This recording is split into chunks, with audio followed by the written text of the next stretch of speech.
So if they have a pool and they are going to be in it, they'll let me know that up front.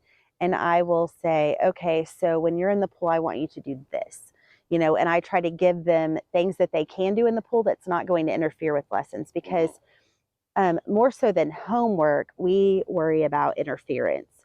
So, so we don't necessarily want them to practice with the child unless they are going to be in a situation to where they could cause their child to go backwards in lessons.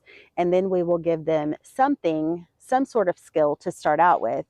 Let's say I have an older child and they're going to be, let's start with the float so that they can float around your pool and they'll have something to do in the water, but it's not going to interfere with me teaching them how to swim.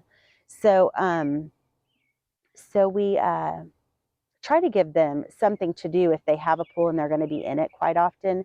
But I always say my favorite time to teach is January through April, because nobody is in the water during that time, and I can get those children skilled much easier because there isn't any kind of interference. They're not going to the lake and floating around in a life jacket all weekend and coming back vertical, So so once the process is over, interference is a lot less likely, but it can happen. So we also give them a parent handbook that's 50 something pages long, honestly. It comes straight from ISR.